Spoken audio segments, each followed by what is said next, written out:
This week, on the Myths and Legends podcast, we're starting the story of Sinbad the Sailor, and we'll learn all about the therapeutic benefits of screaming poetry at strangers. And don't let being completely unqualified and not very smart stop you from following your ridiculous dreams. It might just make you unimaginably wealthy over and over again. The creature this week is a little squirrel thing from France who just wants to teach you some life lessons with his uncomfortably hot body heat.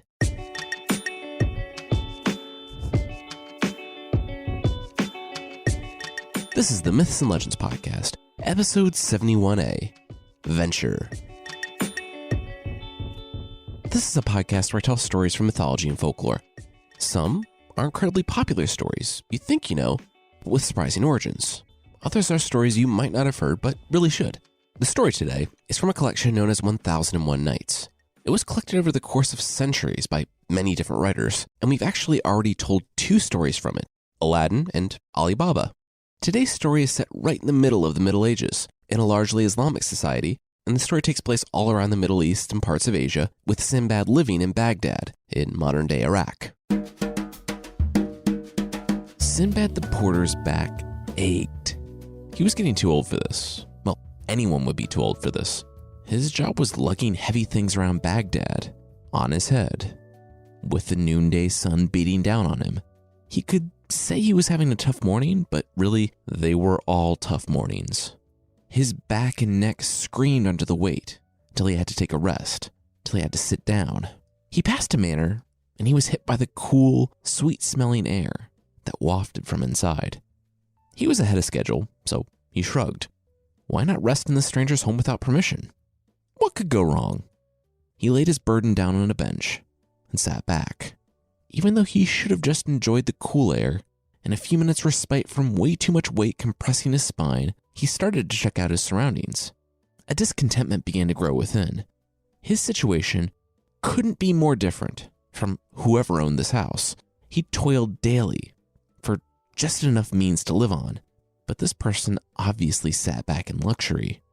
They were both humans with the same sort of soul, yet Sinbad the porter's life was vinegar, and this person's was wine. Still, there had to be a plan behind it, a reason. Far be it from him, a humble porter, to impugn God.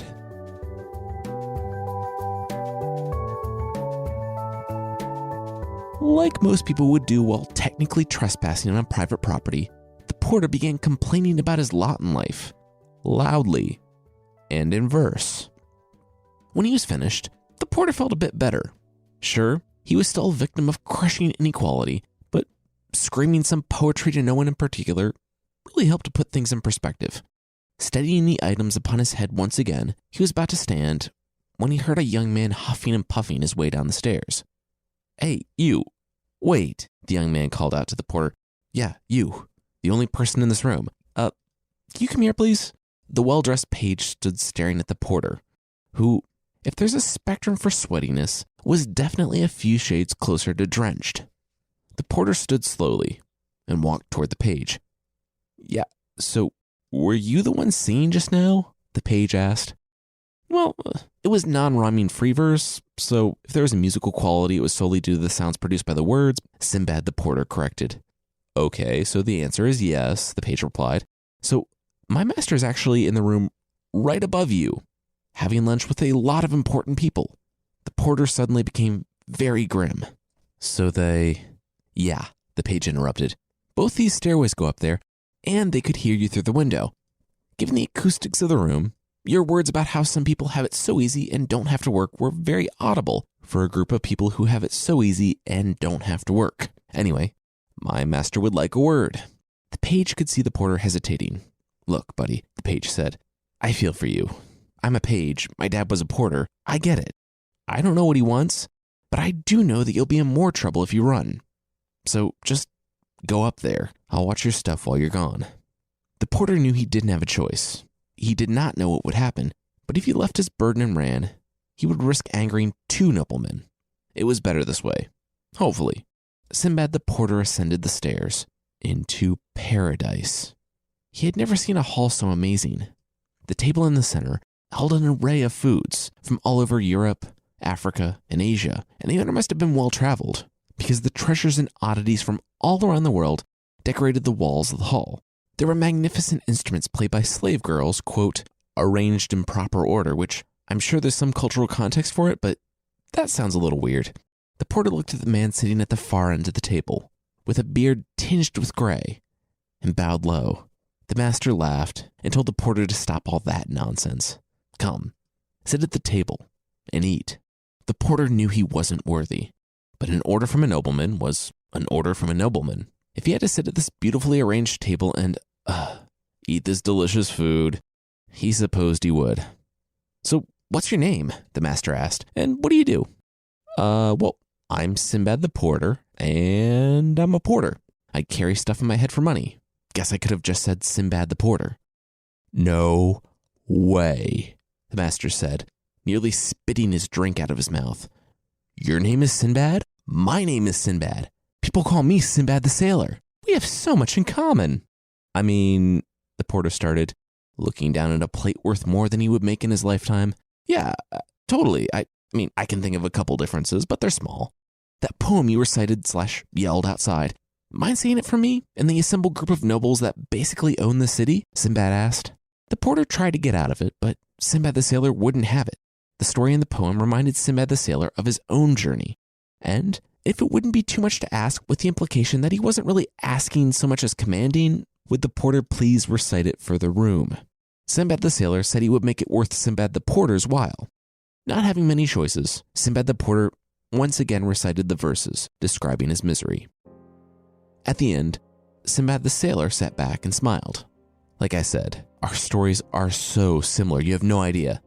Oh, the porter asked, so you were born into crushing poverty, watched everyone around you fall victim to it, and currently live out your days clawing out a living solely to survive, but sometimes even that isn't enough?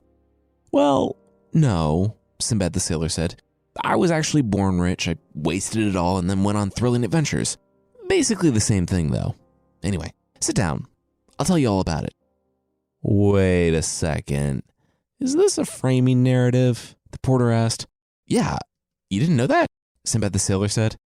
Well, no, the porter answered and continued. Wait, so I'm not even a main character?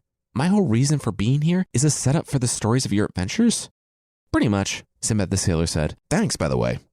Now on with the stories of my adventures.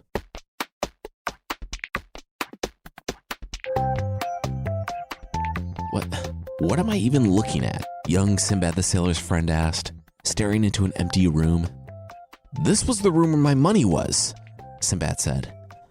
And where is it now? The friend asked. A bigger room to hold more money? We had to get one of those. No, man, it's gone. I'm out of money, Sinbad said. Wait, what? You can run out of money? The friend said, panic and bewilderment hitting his face in waves. I know, Sinbad said. But what are you gonna do? The friend asked. I don't know, Sinbad, who was just barely holding it together, nearly roared. The friend looked at Sinbad with a mixture of horror and disgust. He couldn't be here. A place where someone ran out of money? He didn't know this was a thing, but he didn't want to catch it. The, former friend backed away quickly before breaking into a full sprint, leaving Sinbad's house. Sinbad had been born into the family of one of the richest merchants in Baghdad and wanted for nothing. But his mother died at a very young age, and his father died about a decade later, leaving Sinbad, in his late teens, the only heir to the family's largesse.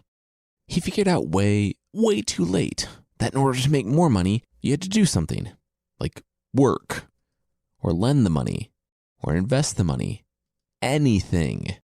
Sinbad did nothing but spend the money on friends, clothes, and food. He set himself up as a rich man and figured that everything would just work itself out. I mean, he was a rich man. What was he going to do? Not be rich anymore? Well, that's exactly what happened. Sinbad ran out of money in just a couple of years and became a persona non grata among the upper echelons of the city.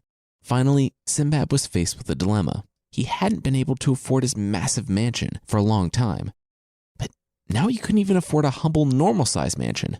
These were truly dark times. He finally decided to do something. He couldn't just wait around in Baghdad to die in shame of not having vast amounts of wealth. He watched the ships enter and leaving the port every day until it came to him. That's what he would do. He would travel abroad and explore the world. He would become a sailor. So, do you have any prior experience as a sailor? The captain asked, looking at the rich kid who wanted to sail with him. Nope, Sinbad said without hesitation. Okay, so do you at least know how to sail? Like all the knots and sails and stuff? Nope. Have you ever been on a boat? The captain continued, sitting back and stroking his beard in frustration at the kid who was wasting more and more of his time. Nope. Well, what do you have? Why should I let you sail with me on a long and dangerous voyage into the seas of folklore? I have a lot of money, offered Sinbad. Welcome aboard, the captain boomed, offering a handshake. Sinbad, right?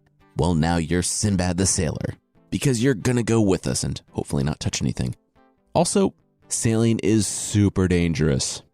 I'm gonna need that cash up front.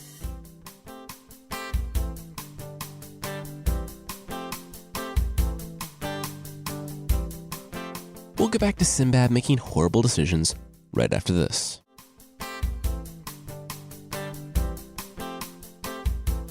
Sinbad heard something. Was it screaming? Nah, couldn't be screaming. For the past few weeks, he had sailed the oceans. They had traded a bit, and he had seen some of the ports to the south of his home. Nothing big. Now, though, they were out on the open ocean, and they had found a deserted island to stop and explore. The crew told Sinbad to maybe stick close to the boats, where the other guys were setting up stoves to camp for the night. But Sinbad just scoffed. It's a deserted island, guys, meaning that there wasn't anyone on it. Duh. They clarified that they were just guessing that it was deserted. This is folklore. There could be oh, okay, he's gone. Well, we got his cash already, so let him do whatever he wants. Sinbad, deciding once again that he should do something dangerous despite having no experience, education, or talent for it, left the crew by the boats and ventured out into the dark forest by himself. Not too far from the boats, Sinbad started to hear screaming, which he immediately assumed was not screaming, and kept walking off alone. It was screaming. That was when the earthquake started. The sailors had made a disconcerting discovery. It happened when one of them built a fire on the ground and found that the ground smelled awesome. Also, it was moving. A guy digging found that it wasn't water flowing out of his hole, but blood. The island was not an island at all, but a napping whale who had fallen asleep for so long that trees started to grow on its back. Seen as having a group of men on your back inadvertently cutting and cooking portions of you is not conducive to REM sleep, the whale had woken up and was now super angry. The sailors realized the danger as the earthquake started, followed by water rushing in from all around them. The whale was diving. They had to get back on the boats. Sinbad noticed his shoes getting wet and was a little annoyed. They were one of the few things he had kept from his rich kid days. He loved those shoes. He looked up just in time to see a tidal wave coming in his direction and promptly forgot all about his shoes. As the island sank, rushing currents pulled Sinbad into the darkness of the water. Something smacked him in the face, and he instinctively grabbed it as it passed. His body screamed at him to take a breath, and luckily the thing he grabbed was floating. It was bringing him to the surface. Sinbad broke through the surface and greedily sucked in the air. He was alive. Now, he had to figure out what had happened. Well, after he found the ship, oh, there it is. And it's going in the other direction. Huh.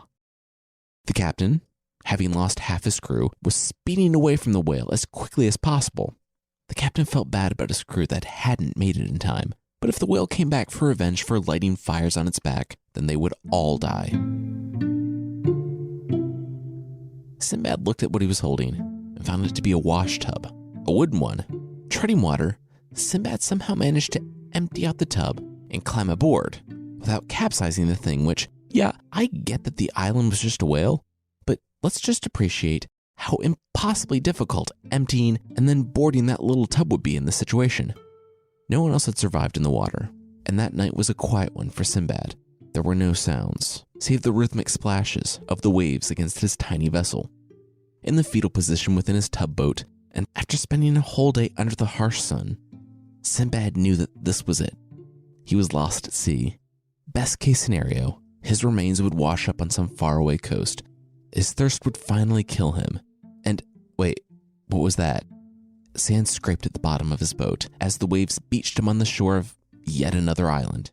He had been drifting slowly toward it for about a day now, but just hadn't seen it because he hadn't done the strenuous activity of turning his head around. Well, all right then, Sinbad said, and got out of the tub. As far as islands go, there were worse ones. Sinbad found a fruit tree, and after several days, had recovered his strength. He built a small lean-to and decided to look around the island. He walked to the other side, where he saw a horse tethered to a post on the beach. This is where it gets confusing for me, as the narrator. Sinbad approached the horse, and the horse whinnied. And Sinbad shrieked and ran away.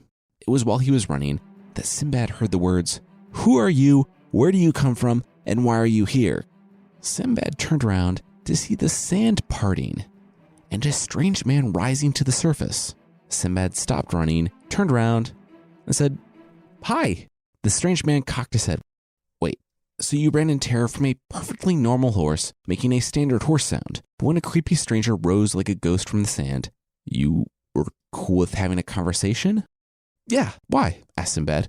"It just seems contradictory. I don't know," the stranger said. "Anyway, as I was saying, who are you?" "Oh, I was on an island that sank. I lived in a tub for a little bit, and now I'm here." "Basically your classic castaway story," Sinbad said. "Nothing about that sounds normal," the guy said. "Anyway, please follow me, a creepy stranger that emerged from the sand on an island you believe to be deserted, into my underground lair." And Sinbad did that because Sinbad makes great decisions. Sitting in the firelight of a crackling torch, Sinbad told the stranger all about the boat trip and his experience in the tub for a few days, while Sinbad ate the stranger's food. Then, and only then, Sinbad asked the questions all of us would ask in this situation. Only we would ask it before going into the stranger's house and eating his food. Sinbad asked the stranger who the stranger was, and why he was living in a little subterranean room on a deserted island. The stranger explained that he was in the business of rare and exotic horses, and business was good. Basically, the filly tied up on the beach was about to be a mom. In minutes, a seahorse, but not that type of seahorse, was going to emerge from the sea and mate with the filly. After however long something like that would take, the sea stallion would try to pull the filly into the sea. Since normal horses have a hard time breathing underwater, it was up to the man to chase off the seahorse. Half seahorses were super expensive, so after that, and an 11-month gestation, providing for a safe supernatural horse birth and transport back to his kingdom, the stranger was gonna be so rich. Then, through the sand above, they heard the filly shrieking as the seahorse tried to pull her into the ocean, just as the stranger said he would. The stranger grabbed his sword and buckler and rushed to the seahorse, who immediately fled into the water. After that, 7 other strangers emerged from the forest, also leading their now pregnant fillies. Sinbad repeated his story about 8 more times, and the inhabitants all agreed to help him off the island and take him on the next ship to their king and sole customer of their supernatural horse breeding empire, King Mihrahan, as opposed to just letting him starve to death on the island, as they usually did with strangers. "Awesome, a trip home, that's a freebie," Sinbad said. "Yeah, your whole life kind of seems like a freebie," one of the strange horse breeders chimed in as Sinbad boarded their ship. Sinbad was a bit annoyed that no one at the port had ever heard of the city of Baghdad, so he decided to stay with King Mihrahan a little bit, who was entertaining a bunch of people from India.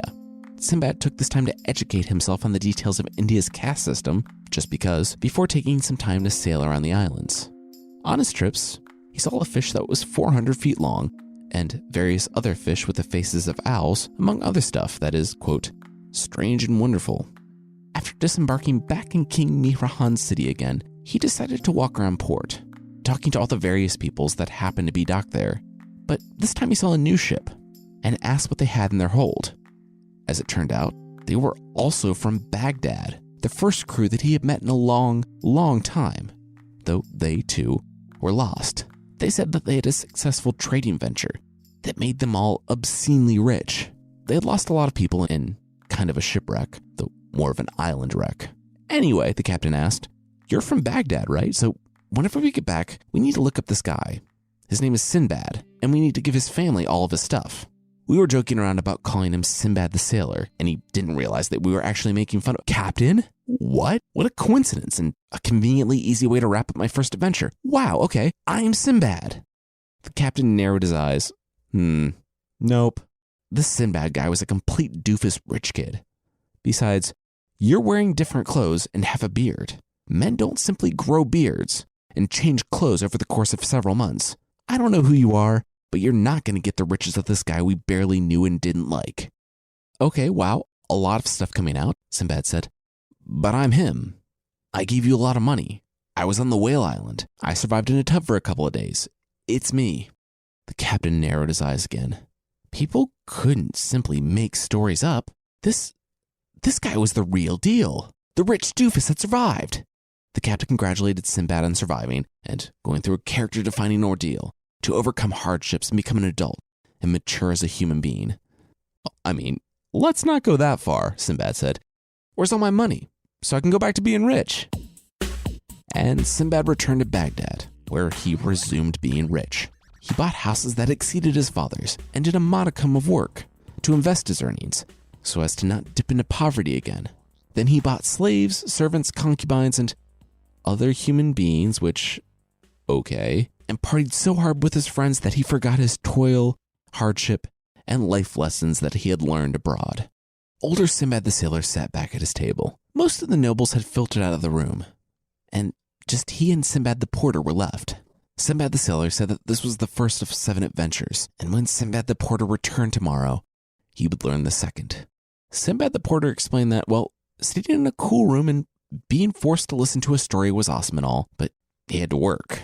He had already lost a whole day's income because Sinbad made him stay. Sinbad chuckled. Oh, money? Was that it? That's something I have a little bit of. You see, I'm really rich, Sinbad the Sailor said.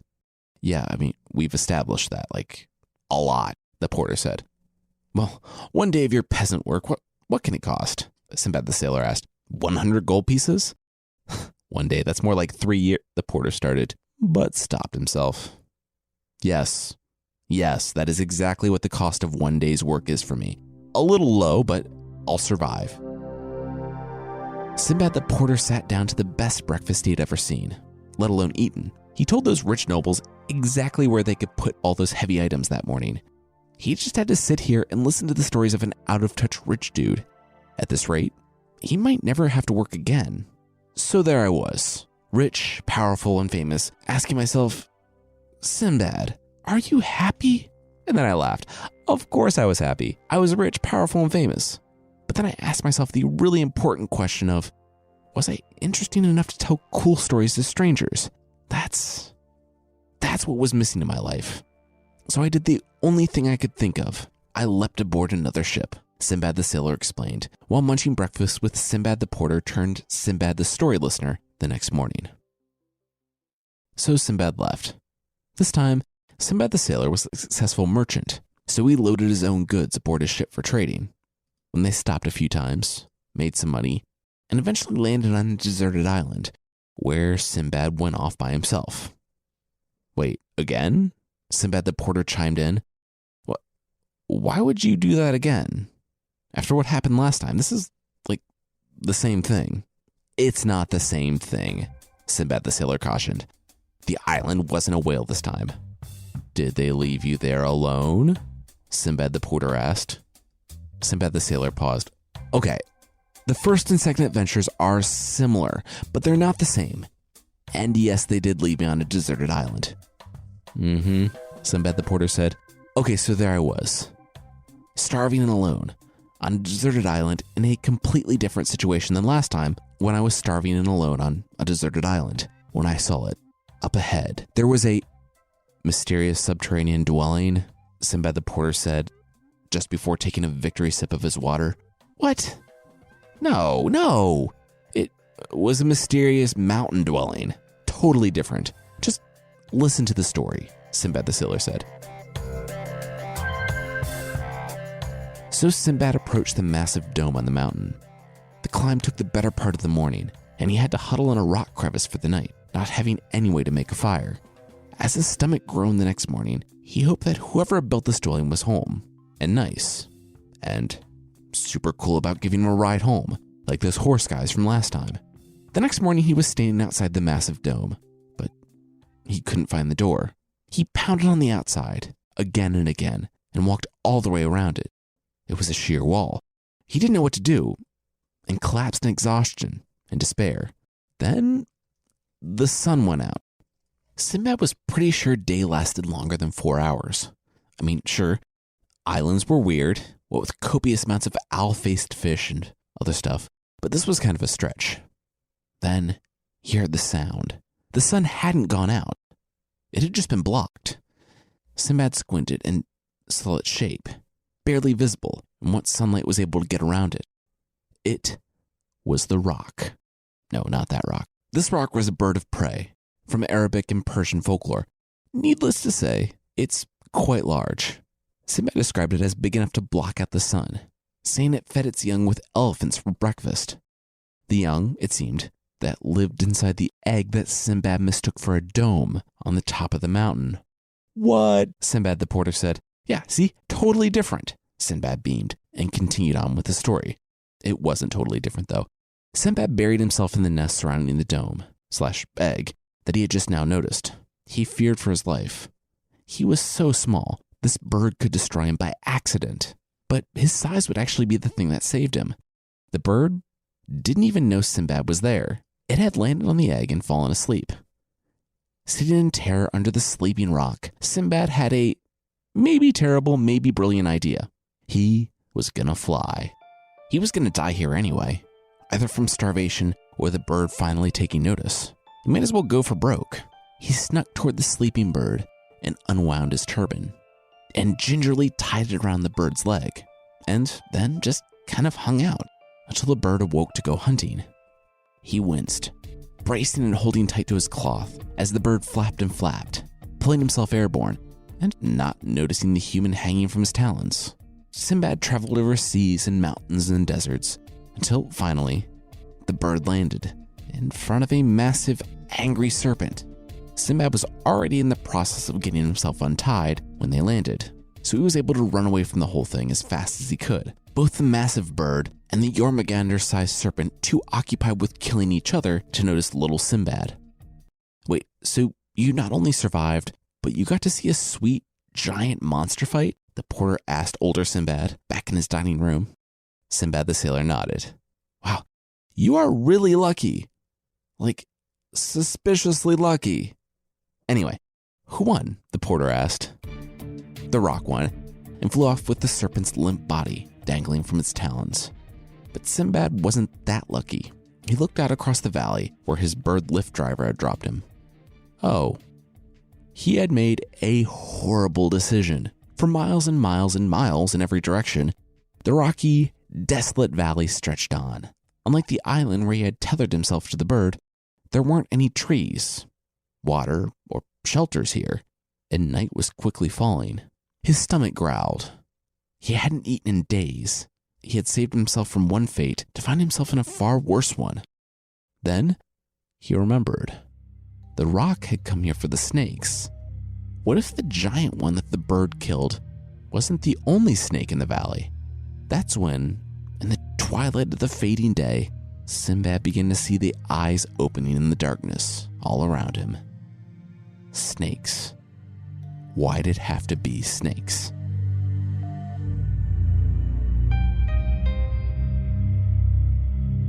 That's where we're going to leave our very fearful hero this week. Hungry, thirsty, and in a desolate valley filled with giant snakes. But he's Sinbad, so he'll probably just turn this into an opportunity to become even richer.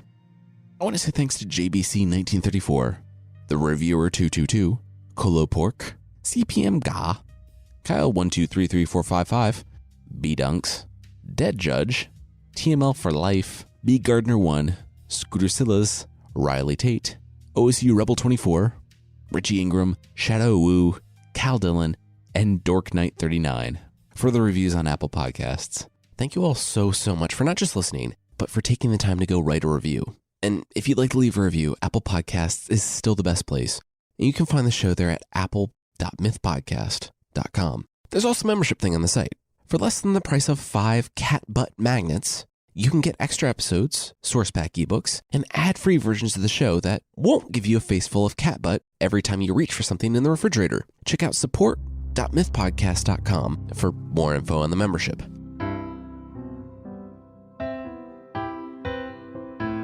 The creature this week is the muscalet from France. It's a squirrel. Kind of. In fact, it's one of those animals that's a mix and not really matched creature from the bargain bin of creation. It has the body of a rabbit, the ears of a weasel, hair of a pig, legs and tail like a squirrel, snout like a mole, and teeth like a boar. This really great looking creature that definitely makes sense lives up to its squirrel namesake. It runs around in trees, bouncing from branch to branch Tigger style with its springy tail. The creature isn't just a disgusting little monster running around in the forest. It's actually devastating for the forest. It harms any tree it comes into contact with because of its intense body heat. Now, I just thought that the creature was like a really cool fire squirrel that ran around setting things ablaze, and let me just say that forest fires aren't cool, but a fire squirrel kind of would be. Unfortunately, the creature doesn't even have that going for it. It's just uncomfortably hot for trees, and will cause any tree it stays in for too long to dry out and die. It's said to be a symbol of human pride, which destroys the soul, which sounds lofty and interesting, except that your soul is some random tree, and the pride in this metaphor is a hot little squirrel pig who just stops by to take a quick nap. It's a beautiful, profound analogy. So don't be prideful and keep those hot little pig squirrels out of the birch tree of your soul.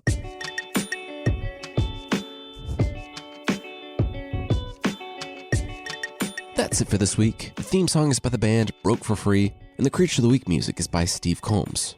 There are links to other music in the show notes, and I want to say thanks again to Dollar Shave Club for sponsoring us this week. For a great shave at a great price, join Dollar Shave Club. New members get their first month of the Executive Razor and a tube of Dr. Carver's Shave Butter for only $5 with free shipping. After that, razors are just a few bucks a month. That's a $15 value for only $5. You can get yours at dollarshaveclub.com/legends. Today's episode was written by me, Jason Weiser, and produced by Carissa Weiser. Thank you so much for listening, and I'll see you next time.